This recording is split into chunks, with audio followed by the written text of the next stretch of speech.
ছাব্বিশের নির্বাচনের আগে প্রস্তুতি অভিষেক ব্যানার্জির। তৃণমূলের আমূল পরিবর্তন চান তিনি। জেলা থেকে শুরু করে কলকাতা সর্বস্থানে তৃণমূলের হবে বিরাট বদল।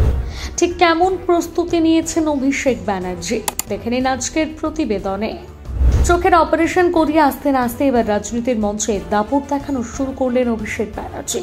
২৬ নির্বাচনের আগে দলের কোনো ক্ষতি মানতে নারাজ, তাই ঢেলে সাজানোর প্রস্তুতি নিয়েছেন। বিশেষ করে পুরসভার হুলিয়া বদলে দিতে চান অভিষেক ব্যানার্জি। উপনির্বাচনের জট কাটলেই ডজন ডজন পুরসভার রদবদল ঘটবে বলে এমনটাই খবর উঠে আসছে রাজনৈতিক মহল থেকে। কিন্তু প্রশ্ন উঠছে, হঠাৎ এমন রদবদলের কারণ কি? শুধুই কি নির্বাচন, নাকি দলের প্রতি ক্ষুব্ধ তৃণমূলের সেকেন্ড ইন কমান্ড?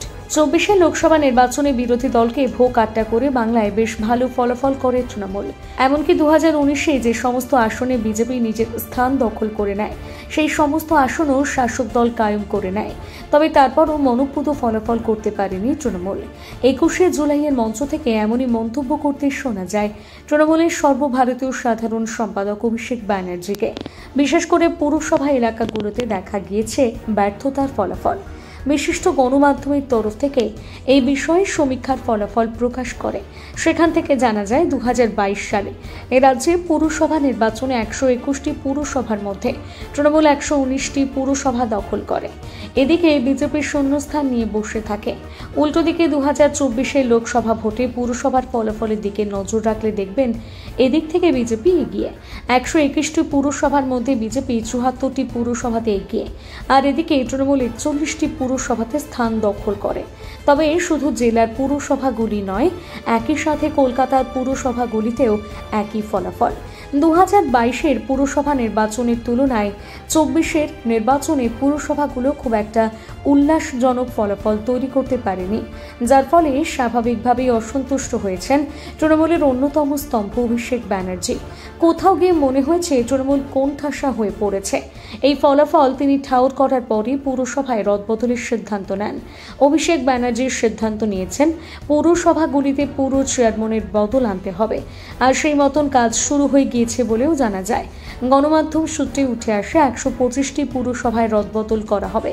বিশেষ করে যেসব মিউনিসিপ্যাল এলাকায় তৃণমূলের অসন্তোষজনক ফলাফল হয়েছে, সেখানেই আনা হবে বদল, এমনটাই শোনা যাচ্ছে।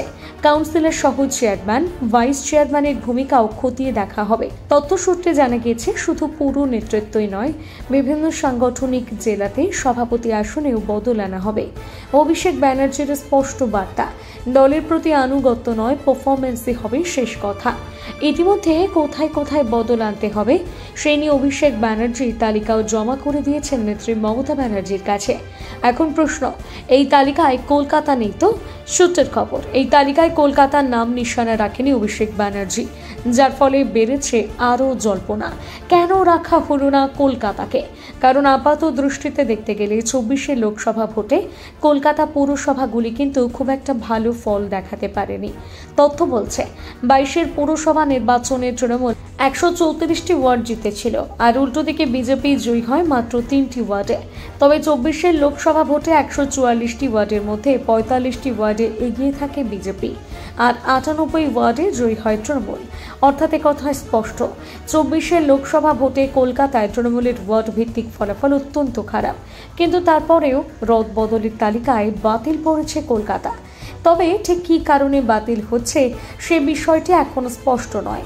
বিশেষজ্ঞ মহল দাবি করছেন, কলকাতা পুরসভাকে যদি কেউ নেতৃত্ব দিতে পারেন তা একমাত্র ফিরহাদ হাকিম। তাই হয়তো তার পারফরমেন্সের উপর ভিত্তি করে কলকাতাকে এই তালিকা থেকে বাতিল করা হয়েছে। আবার রাজনৈতিক মহল থেকে শোনা যাচ্ছে ফিরহাদ হাকিমকে সরিয়ে প্রবীণের সঙ্গে দ্বন্দ্ব সৃষ্টি করতে চাইছেন না অভিষেক ব্যানার্জি, তাই এমন সিদ্ধান্ত। ফিরহাদ হাকিমের মাথার ওপর থেকে ফাঁড়া কেটে গেলেও এখন কার কার ওপর ফাঁড়া আসতে চলেছে সেটাই প্রশ্ন।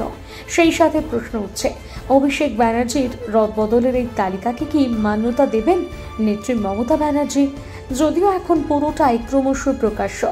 আপনাদের জানিয়ে রাখি, বেশ কিছু সময় ধরে অভিষেক ব্যানার্জি দলের কাজে অংশগ্রহণ করতে পারেননি।